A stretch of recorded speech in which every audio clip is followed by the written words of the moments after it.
Hi guys, I am from Namo Postal Academy. நம்மளோட previous கிளாஸில் நம்ம கிளாஸ் நம்பர் 63 வரை பார்த்துருப்போம். இப்போ கிளாஸ் நம்பர் 64லேருந்து பார்ப்போம். கிளாஸ் நம்பர் 64 எதை பற்றி சொல்லுதுன்னா போஸ்டர் ரெஸ்டான்டி. போஸ்டர் ரெஸ்டான்டியோட டெஃபினேஷனை சொல்லுது.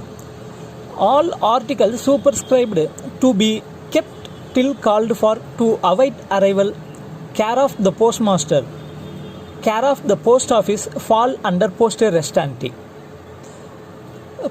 Postal restanti only for convenience of strangers and travelers, maximum period 3 months. அதாவது போஸ்டர் ரெஸ்டான்டி அப்படின்னா என்ன சார்? ஃபாரின் ட்ராவலர்ஸ்க்கும் ஸ்ட்ரேஞ்சர்ஸ்க்காகவும் யூஸ் பண்ணுற ஃபெசிலிட்டியோட நேம் தான் போஸ்டர் ரெஸ்டான்டி. அவங்களுக்கான ஐடென்டிட்டி இந்தியாவில் கிடையாது. அவங்களோட ப்ரூஃப் ஐடென்டிட்டி ப்ரூஃப்னு இந்தியாவில் எதுவும் கிடையாது.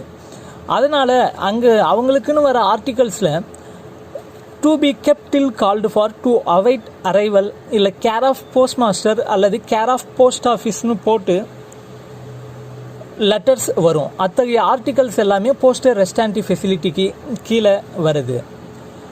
அந்த போஸ்டர் ரெஸ்டான்டி ஃபெசிலிட்டியோட மேக்ஸிமம் பீரியட் ஒருத்தர் மேக்ஸிமமாக 3 months தான் போஸ்டர் ரெஸ்டான்டி ஃபெசிலிட்டி யூஸ் பண்ண முடியும். The use of initials, figures, Christian names without surnames, fictitious names or conventional marks of any kind is not admitted. அப்படி வரக்கூடிய போஸ்டர் ரெஸ்டான்டி ஆர்டிகல்ஸ் அட்ரஸில் initials மட்டுமோ அல்லது ஃபிகர்ஸோ சர்நேம் இல்லாமல் கிறிஸ்டின் நேமில் ஃபிக்டிஷியஸ் நேம்ஸ்லலாம் இருக்கக்கூடாது. Clause number 65 disposal of poste restante articles. அதை எப்படி நம்ம டிஸ்போசல் பண்ணுவோம்? ஆர்டினரி ஆர்டிகல்ஸ் அதாவது விபியை தவிர மற்ற எல்லா ஆர்டிகல்ஸும் மேக்ஸிமமாக 1 month வச்சுருந்து டிஸ்போஸ் பண்ணலாம். அதே விபி ஆர்டிக்கலாக இருந்தால் மேக்ஸிமம் 7 days தான் வச்சுருப்போம். Clause number 66 responsibility of post office. அந்த போஸ்டர் ரெஸ்டான்டி ஆர்டிகல்ஸில் போஸ்ட் ஆஃபீஸோட ரெஸ்பான்சிபிலிட்டி என்ன இருக்குது? Is limited to retaining of such articles in deposit for prescribed period. அந்த மேக்ஸிமம் டேஸ் இப்போ 1 monthனா 1 month, 7 daysனா 7 days ஆஃபீஸ்லேயே டெபாசிட்டில் வச்சுருக்கணும். அது மட்டும்தான் போஸ்ட் ஆஃபீஸோட ரெஸ்பான்சிபிலிட்டி. அது டெலிவரி ஆகும் ஆகாதுன்றதில் போஸ்ட் ஆஃபீஸ்க்கு ரெஸ்பான்சிபிலிட்டி கிடையாது. ஏன்னா அவங்க அட்ரஸையே தான் நம்ம ஆஃபீஸ்க்கு தேடி வாங்கிக்கணும். Clause number 67 says about redirection. ரீடைரக்ஷனை பற்றி சொல்லுது. If a postal article or notice of arrival, அதாவது இன்டிமேஷன் ஒன்ஸ் அட்ரஸுக்கு ஆர்டிக்கல் வந்திருக்கு நீங்கள் ஆஃபீஸ்க்கு வாங்கிக்கோங்கன்னு இன்டிமேஷன் கொடுத்துட்டோம் அப்படின்னா அந்த ஆர்டிக்கலை நம்ம ரீடைரக்ஷன் பண்ணக்கூடாது. Clause number 68 interception and place of redirection. அதாவது பிளேஸ் ஆஃப் ரீடைரக்ஷன் நம்ம எங்கெல்லாம் ஆர்டிக்கலை ரீடைரக்ட் பண்ணுவோம் அப்படின்னா டெஸ்டினேஷன் ஆஃபீஸில் மட்டும்தான் ரீடைரக்ஷன் பண்ணணும். ட்ராவலிங் ஆஃபீஸ், இன்டர்மீடியட் ஆஃபீஸர்ஸ் எங்கேயும் ஆர்டிக்கலை ரீடைரக்ட் பண்ண முடியாது. Clause number 69 conditions of free redirection. Free ரீடைரக்ஷனை பற்றி சொல்லுது. ஒருவேளை ஆர்டிக்கல் அன்ரெஜிஸ்டர்ட் ஆர்டிக்கலாக இருந்து ஆர்டிக்கல் ஓப்பன் பண்ணாமல் இருந்தாலோ, ஓப்பன் பண்ணாமல் இருக்கணும், ஆர்டிக்கலை ஓப்பன் பண்ணாமல் இருக்கணும். அது இல்லாமல் அது அந்த போஸ்ட்மேன்கிட்டயே இப்போ டெலிவரிக்கு கொடுக்கும்போது கையோட அப்போவே போஸ்ட்மேன்கிட்ட ரிட்டர்ன் கொடுக்கணும். அப்படி இல்லைன்னா எங்கே at the place of delivery எங்கே டெலிவரி ஆகுதோ அங்கேயே ரீபோஸ்ட் பண்ணணும். அப்படின்னா மட்டும்தான் அந்த ஆர்டிக்கலை ஃப்ரீயாக ரீடைரக்ட் பண்ணுவோம். In case of registered articles, article not opened and returned to the postman at place of delivery with receipt unsigned. அதே ரெஜிஸ்டர்ட் ஆர்டிக்கலாக இருந்தால் ரெசிப்டில் சைன் பண்ணாமல் டெலிவரி ஆகிற இடத்துலையே போஸ்ட்மேன் கிட்ட ரிட்டர்ன் கொடுத்துருந்தா ஃப்ரீ ரீடைரக்ஷன் பண்ணுவோம். அடுத்து clause number 70 penalty for breach of condition. இந்த ரீடைரக்ஷனில் பிரீச் ஆஃப் கண்டிஷன் இருந்தால் அதுக்கு பெனால்ட்டி என்ன? A postal article reposted after having been opened or reposted at any place other than the place of delivery, it is treated as article posted for first time. அதாவது article delivery ஆனதும் ஆர்டிக்கலை open பண்ணிவிட்டு repost பண்ணாலோ அல்லது டெலிவரியான பிளேஸை தவிர வேறு ஏதாவது இடத்துல ரீபோஸ்ட் பண்ணாலோ அது ஃபஸ்ட் டைம் போஸ்ட் பண்ணுற ஆர்டிக்கலாக தான் நம்ம சார்ஜ் பண்ணுவோம். அதே ரெஜிஸ்டர்ட் ஆர்டிக்கலாக இருந்தால் if it has been opened, if it has not been opened, no fresh charge on postage. Registered ஆர்டிக்கலாக இருந்தால் ஓப்பன் பண்ணாமல் அட்ரஸை மட்டும் ரீடைரக்ட் பண்ண சொல்லி கேட்டாங்கன்னா போஸ்டேஜ் மட்டும் ஃப்ரெஷ் சார்ஜ் பண்ண மாட்டோம், ரெஜிஸ்ட்ரேஷன் ஃபீ பண்ணுவோம். Clause number 71 redirection fee on parcel. பார்சலுக்கான ஃபீ என்ன? நம்ம லெட்டர்ஸ் எல்லாம் பார்த்தோம்னா ரீடைரக்ஷன் ஃப்ரீயாக தான் பண்ணுவோம், இன்ஸ்ட்ரக்ஷன் கொடுத்துருந்தாங்க அப்படின்னா. ஆனால் பார்சலுக்கு என்ன பண்ணுவோம் அப்படின்னா, postage amounting to half the prepaid rate. Prepaid ரேட்டில் பாதி அமௌண்ட், அதாவது போஸ்டேஜில் பாதி அமௌண்ட் மட்டும் ரீடைரக்ஷன் ஃபீயாக கலெக்ட் பண்ணுவோம். அந்த redirection fee refused article, unclaimed ஆர்டிக்கலுக்கு பொருந்தாது. ஏன்னா அது வந்து redirected to the sender's address, சென்டர்ஸ்க்கே திரும்ப போகிறதுனால அதுக்கு ரீடைரக்ஷன் ஃபீ கிடையாது. அதே போல் no redirection fee on inland parcels addressed to troops. Defence பர்சனல்ஸ்க்கு ரீடைரக்ட் ஆகி போகிற இன்லேண்ட் பார்சல்ஸ்க்கும் ரீடைரக்ஷன் ஃபீ கிடையாது. அடுத்ததாக clause number 72 instruction regarding change of residence. Change of residence அதாவது சேஞ்ச் ஆஃப் அட்ரஸ்க்கான இன்ஸ்ட்ரக்ஷன்ஸ் எப்படி? Persons having address changing address should give instructions to both post office wear they are leaving and where they are going to. Complicated or conditional instructions or anything in nature of tour program will not be attended to. அதாவது ஒருத்தர் address change ஆகி போகும்போது அவங்க 2 post ஆஃபீஸ்க்கு instructions கொடுக்கணும். ஒன்று எந்த ஏரியாலேருந்து போகிறாங்களோ அந்த ஏரியா போஸ்ட் ஆஃபீஸ்க்கும் ரீடைரக்ட் பண்ண சொல்லி இன்ஸ்ட்ரக்ஷன் கொடுக்கணும். அடுத்து எந்த ஏரியாவுக்கு போகிறாங்களோ அங்கே இருக்கிற போஸ்ட் ஆஃபீஸ்க்கும் நாங்கள் இப்படி புதுசாக இந்த இடத்துல தங்கிட்டுருக்கோம், எங்களுக்கு ரீடைரக்ட் ஆகி வர ஆர்டிகல்ஸை டெலிவரி பண்ணுங்கன்ட்டு இன்ஸ்ட்ரக்ஷன் கொடுக்கணும். ஆனால் அந்த இன்ஸ்ட்ரக்ஷன்ஸ் டூர் ப்ரோக்ராமாவோ அல்லது கண்டிஷனல் இன்ஸ்ட்ரக்ஷன்ஸாவோ இருந்தால் அதை நம்ம ஏற்றுக்க மாட்டோம். டூர் ப்ரோக்ராம் மீன்ஸ் ஒரு 10 நாள் நான் டூர் போயிட்டு வரேன், அந்த 10 நாளுக்கு எனக்கு வர ஆர்டிக்கல் எல்லாத்தையும் அந்த அட்ரஸ்க்கு ரீடைரக்ட் பண்ணி கொடுங்கன்னு கேட்டாங்கன்னா அதை நம்ம ஏற்றுக்கக்கூடாது. Letters posted for transmission by inland post will not be redirected to places served by foreign post without written instructions and unpaid or insufficiently paid for redirection to foreign countries. அதாவது inland போஸ்ட்டில் வர ஆர்டிகல்ஸை foreign கண்ட்ரிஸ்க்கு நம்ம return instructions இல்லாமலும் foreign கண்ட்ரிஸ்க்கு போகக்கூடிய full postage ஃபீயை வந்து பே பண்ணாமலும் redirection பண்ணக்கூடாது. ஃபுல்லாக பே பண்ணியிருந்தால் மட்டும்தான் அதை ஃபாரின் கண்ட்ரிஸ்க்கு ரீடைரக்ட் பண்ணணும். அடுத்ததாக clause number 73 period for which instructions valid. அந்த சேஞ்ச் ஆஃப் அட்ரஸ்க்கான இன்ஸ்ட்ரக்ஷன்ஸ் எவ்வளோ நாளுக்கு வேலிட் அப்படின்ட்டு பார்த்தோம்னா 3 months. அதுக்கப்புறம் அவங்க ரினியூவல் பண்ணணும். Clause number 74 period of detention of undeliverable articles in post offices. Undeliverable ஆர்டிகல்ஸை வந்து எவ்வளோ நாள் நம்ம வச்சுருப்போன்றதை பற்றி சொல்லுது. Articles the addresses of which are illegible or incomplete to delivery if they are fully prepaid and bear sender's address written to sender, otherwise sent to RLO for disposal. அதாவது address வந்து இன்கம்ப்ளீட் அட்ரஸாக இருக்குது அப்படின்னும் போது அது ஃபுல்லாக ப்ரிபெய்டாக இருந்து சென்டர்ஸ் அட்ரஸ் இருந்ததுன்னா ரிட்டன் டு சென்டர், அப்படி இல்லைன்னா ஆர்எல்ஓக்கு ரிட்டர்ன் பண்ணிவிடுவோம். Articles the addresses of which are not known or not found at address given on articles ordinarily kept in deposit for 7 days. After 7 days return to sender if sender's address found, otherwise forwarded to RLO. If redirected article is undeliverable, it is not kept in deposit and returned. அதாவது article யாருக்கு வந்திருக்குன்னு தெரியல அல்லது அந்த அட்ரஸில் addressee அன்னைக்கு இல்லை அப்படின்ற பட்சத்தில் அந்த ஆர்டிக்கலை நம்ம 7 நாள் ஆஃபீஸில் வச்சுருப்போம். 7 நாளுக்கு பிறகு சென்டர்ஸ் அட்ரஸ் இருந்தது அப்படின்னா சென்டருக்கு திருப்பி அனுப்புவோம். அப்படி சென்டர்ஸ் அட்ரஸ் இல்லைன்னா ஆர்எல்ஓக்கு அனுப்புவோம். ஒருவேளை ரீடைரக்டட் ஆர்டிக்கலே டெலிவரி பண்ண முடியாத மாதிரி இருந்ததுன்னா இஃப் இட் இஸ் அன்டெலிவரபிள் அதை நம்ம டெபாசிட்டில் வச்சுருக்க மாட்டோம், உடனடியாக ரிட்டர்ன் பண்ணிவிடுவோம். Undeliverable packets of registered newspaper are return direct to sender after 7 days. Registered newspaper packet delivery பண்ண முடியாமல் இருந்ததுன்னா 7 நாளுக்கு பிறகு டைரெக்டாக சென்டருக்கே அனுப்பிடுவோம். refused articles, address is left India, deceased person articles are immediately returned to sender if sender's addresses are found, otherwise sent to RLO. Refused article, left India articles, deceased articlesலாம் நம்ம உடனடியாக சென்டருக்கு return பண்ணிவிடுவோம். சென்டர்ஸ் அட்ரஸ் இருந்தால், அப்படி இல்லைனா ஆர்எல்ஓக்கு return பண்ணுவோம். Disposal of articles sent to RLO. ஆர்எல்ஓவில் ஆர்டிகல்ஸை எப்படி டிஸ்போஸ் பண்ணுறாங்க?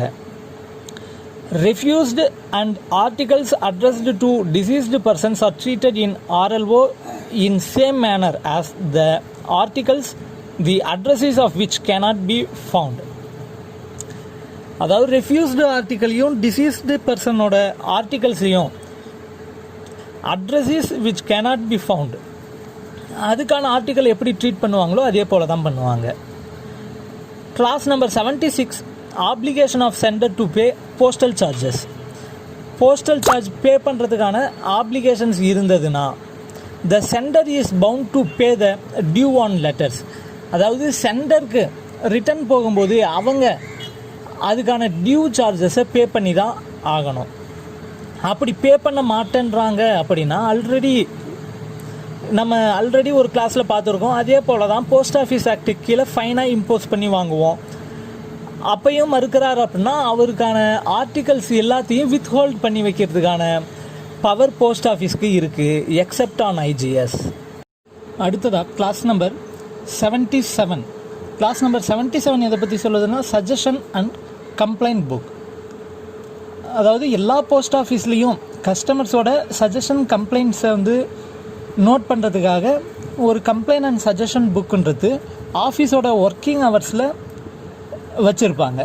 அடுத்ததாக clause number 78, authority to whom complaint should be address. கம்ப்ளைண்ட்ஸை நம்ம யாருக்கு அட்ரஸ் பண்ணணும் அப்படின்னா சூப்ரண்டென்ட்க்கு, அதே ஃபஸ்ட் கிளாஸ் ஹெச்ஓவாக இருந்தால் ஃபஸ்ட் கிளாஸ் ஹெட் போஸ்ட் மாஸ்டருக்கு கம்ப்ளைண்ட்டை நம்ம அட்ரஸ் பண்ணணும். அடுத்ததாக clause number 79, transmission of public complaints. Public கம்ப்ளைண்ட்ஸோட டிரான்ஸ்மிஷன், அது எப்படி டிரான்ஸ்மிட் பண்ணுறதுன்றதை பற்றி சொல்லுது. Transmission free of charge. அதாவது கம்ப்ளைண்ட் லெட்டரை வந்து ஓப்பனாக கொடுத்தாலோ அல்லது ஓப்பன் கவரில் கொடுக்கும்போது அதை வந்து ஃப்ரீயாக எடுத்துக்கலாம். Complaints relating to VP article, ஆனால் விபி ஆர்டிக்கலுக்கான கம்ப்ளைண்ட் மட்டும் என்கொயரி ஃபீ ₹1 கண்டிப்பாக வச்சு போஸ்டேஜ் ஸ்டாம்பாக அந்த ₹1 வந்து கம்ப்ளைண்ட் லெட்டரில் வச்சுருக்கணும். அப்படி என்கொயரி ஃபீ ₹1 விபி ஆர்டிக்கலுக்கு மட்டும்தான், மற்றதுக்கெல்லாம் ஃப்ரீ ஆஃப் சார்ஜ். அந்த ₹1 என்கொயரி ஃபீ கம்ப்ளைண்ட் ஃபீயுமே if the complaint is well grounded it will be return to the complaining party. அந்த ₹1 பார்த்தா நல்ல கரெக்டான வெல் கிரவுண்டட் கம்ப்ளைண்ட்டாக இருந்தால் அந்த ₹1 ரிட்டன் பண்ணிடுவாங்க. Complaint sent by post must be prepared with postage. அதே போஸ்ட் மூலமாக கம்ப்ளைண்ட் வருது அப்படின்னா அந்த கம்ப்ளைண்ட் அனுப்புகிற போஸ்ட் வந்து ஃபுல்லி ப்ரிப்பெய்டாக இருக்கணும். இன்சஃபிஷியன்ட்லி பெய்டு அன்பெய்டாக இருந்தால் அந்த கம்ப்ளைண்ட்டை ஏற்றுக்க மாட்டாங்க, திருப்பி அனுப்பிடுவாங்க. அடுத்ததாக clause number 80, circle complaints officer. Circle level இருக்க கம்ப்ளைண்ட் ஆஃபீஸர் யார் அப்படின்னா விஜிலன்ஸ் ஆஃபீஸர். அவரோட நேம் வந்து விஜிலன்ஸ் ஆஃபீஸர். சர்க்கிளுக்கு காமனாக இருப்பார். அவர் எங்கே இருப்பார்? Vigilance officer attached to headquarters of each circle. ஒவ்வொரு சர்க்கிள்லேயும் ஹெட் குவார்ட்டர்ஸில் தான் இருப்பார். He may be referred if any complaint is delayed or reply is unsatisfactory. Reply வந்து சாட்டிஸ்ஃபேக்ட்ரியாக இல்லை அல்லது ரிப்ளை லேட்டாக இருக்குது அப்படின்னா நம்ம விஜிலன்ஸ் ஆஃபீஸருக்கு கம்ப்ளைண்ட் பண்ணலாம். Clause number 81, period within which complaint should be preferred. அதாவது ஒவ்வொரு ஆர்டிக்கல் சம்மந்தமான கம்ப்ளைண்ட்டும் எவ்வளோ நாளுக்குள்ளே ப்ரிஃபர் பண்ணுவாங்க அப்படின்றத பற்றி சொல்லுது. மணி ஆர்டராக இருந்தால் 12 months from date of issue of MO. Money order issue பண்ண டேட்லேருந்து 1 yearக்குள்ளே. அதே ஃபீல்டு போஸ்ட் ஆஃபீஸில் மணி ஆர்டர் இஷ்யூ பண்ணியிருந்தாங்க அப்படின்னா 2 years. VP article 6 months from date of posting of VP post பண்ணதுலேருந்து 6 மாதத்துக்குள்ளே கம்ப்ளைண்ட் பண்ணணும். Loss or damage to registered insured article 3 months from date of posting. லாஸோ டேமேஜாக இருக்கும் பட்சத்தில் அது 3 மாதத்துக்குள்ளே ப்ரிஃபர் பண்ணணும். Other complaints relating to inland post 6 months from date of posting. அதே postal orders 12 months from last day of month of issue. Postal order issue பண்ண மந்தோட last டேலேருந்து 12 months கணக்கு. அதே ஃபீல்டு போஸ்டல் ஆர்டராக இருந்தால் 6 months from last day of month of issue. Speed post சம்மந்தமான complaints 1 monthக்குள்ளே வரணும், within 1 month. Clause number 82 particulars to be given in complaints. கம்ப்ளைண்ட்டில் என்னென்ன particulars இருக்கணுன்றதை பற்றி சொல்கிற clause number 82. Full particulars of article, nature of complaint, details of sender and addressee or payee, copy of receipt if accountable article அந்த copy of receipt ஓட copy இருக்கணும், centre addressee R பேயோட details இருக்கணும், கம்ப்ளைண்ட்டோட nature எது சம்மந்தமான complaint இருக்கணும், அந்த ஆர்டிக்கலோட full பர்டிகுலர்ஸும் இருக்கணும். Clause number 83 post office monopoly in conveyance of லெட்டர்ஸில் இருக்கிற மோனோபோலி என்ன. Under Post Office Act, the exclusive privilege of carrying all letters and postcards within India is reserved to central government and exercised through post office. Letter convey பண்ற rights central கவர்மெண்ட்டுக்கு இருக்கு, அது post office மூலமாக நடைபெறுது. Clause number 84 legal responsibility of post office. Indian Post Office is exempted by law from all responsibility in case of loss, misdelivery or delay or damage to any postal article in course of transmission by post and wrong payment or delay in payment by foreign postal administration of money orders issued in India. அதாவது இது என்ன சொல்லுது அப்படின்னா, இப்போது loss, miss delivery, delay, damage ஏதாவது ஆச்சு அப்படின்னா அதுக்கான காம்பன்சேஷன் இருக்குது. ஆனால் இந்தியன் போஸ்ட் ஆஃபீஸை சட்டப்பூர்வமாக எதுவும் பண்ண முடியாது, அதை தான் சொல்லுது. அடுத்து clause number 85 secrecy. All postal officials are forbidden to make public any information in course of their official duties. அவங்களோட அஃபிஷியல் டியூட்டிஸ் சம்மந்தமாக எந்த விஷயத்தையும் பப்ளிக் ஆக்கக்கூடாது. கிளாஸ் நம்பர் 86 எதை பற்றி சொல்லுது, licences for sale of postage stamp. Postage stamp sale பண்ணுறதுக்கான licence. Without licence sale is prohibited except philatelic agency, hospital, sanatorium or other similar institute for recreation of defence services personnel. அதாவது licence இல்லாமல் postage ஸ்டாம்பை யாரும் sale பண்ணக்கூடாது, except philately agency, hospital, institute for recreation of defence services personnel. இந்த 3 இடத்த தவிர மற்ற யார் போஸ்டேஜ் ஸ்டாம்பை சேல் பண்ணாலும் லைசன்ஸ் கம்பல்சரி வாங்கியிருக்கணும். அந்த லைசன்ஸை யாருக்கு அப்ளை பண்ணணும் அப்படின்னா அந்த ஏரியாவோட சூப்பரண்டென்ட் ஆஃப் போஸ்ட் ஆஃபீஸஸ்க்கு அப்ளை பண்ணணும். அடுத்ததாக clause number 87 non exchange of postage stamps and stationery. அதாவது ஒன்ஸ் சேல் பண்ணிட்டோன்னா அதை மீண்டும் நம்ம வாங்கிக்கிட்டு எக்ஸ்சேஞ்ச் பண்ணக்கூடாது. Clause number 88 acceptance of small coins. Small காயின்ஸை அக்செப்ட் பண்ணுறதை பற்றி சொல்லுது. Under Indian coinage act 1 rupee and 50 paise coins are only legal tender. அதாவது இந்தியன் காயினேஜ் ஆக்ட் படி 1 rupee காயினும் 50 paise காயினும் தான் legal tender. Post office officials முடிஞ்ச வரை எப்படின்னா அதுக்குள்ளே சம்டைம்ஸ் 20 காசு 30 காசுன்னு வரும்போது பப்ளிக் அதை கேட்காத அளவுக்கு பார்த்துக்கணும்னு சொல்கிறாங்க. நவ்டேஸ் ப்ராப்ளம் இல்லை. Clause number 89 articles addressed to deceased persons. Deceased பர்சன்ஸ்க்கு வர ஆர்டிகல் பற்றி கிளாஸ் நம்பர் 89 சொல்லுது. Ordinarily dealt with same manner as unclaimed article. Deceased பர்சன்ஸ்க்கு வர ஆர்டிகல்ஸ் எல்லாம் மோஸ்ட்லி அன்கிளைம்டு ஆர்டிகல்ஸ் எப்படியோ அதே போல தான் டீல் பண்ணுறோம். Postmasters are authorised to deliver it to relative if it is uninsured and do not appear to contain any valuable property and there is no counterclaimant or likelihood of dispute. In all other cases, applications along with articles addressed to head of the circle.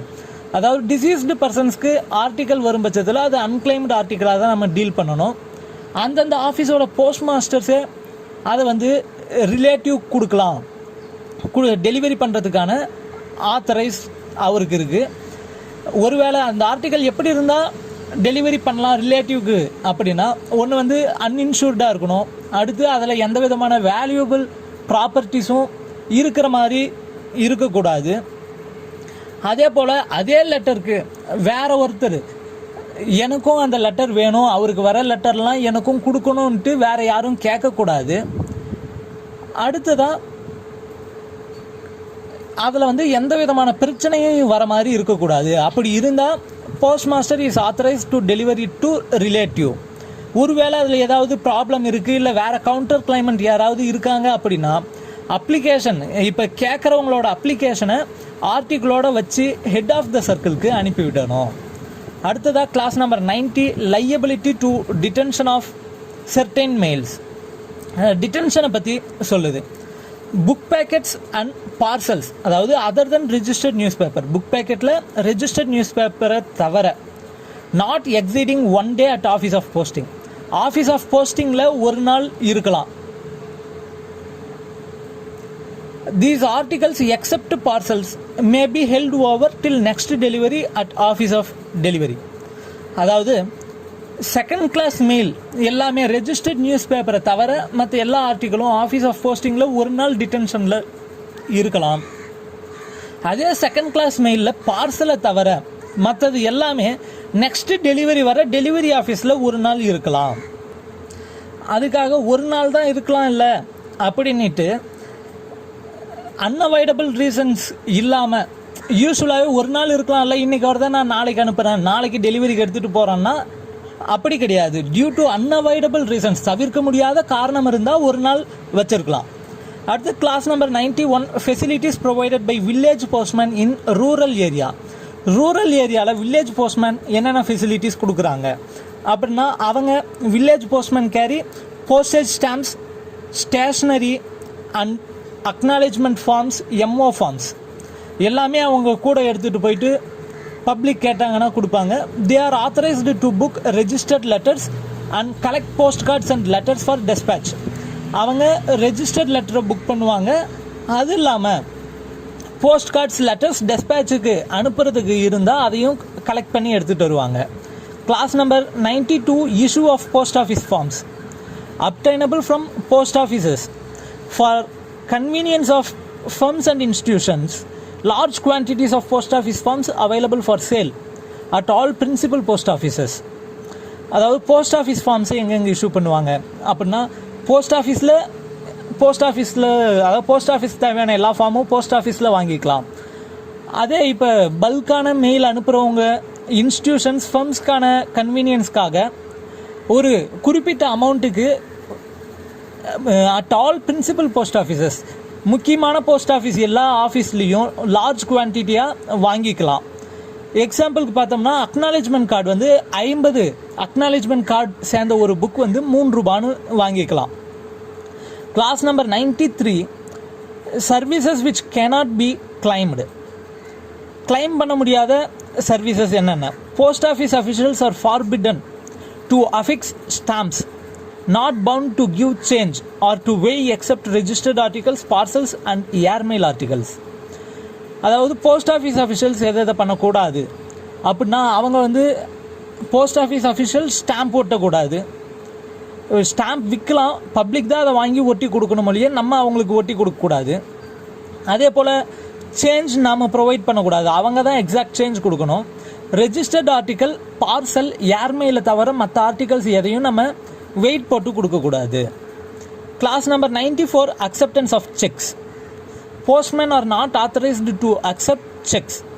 Check வந்து postman யாரும் accept பண்ணக்கூடாது, ஆஃபீஸில் மட்டும்தான் accept பண்ணுவாங்க.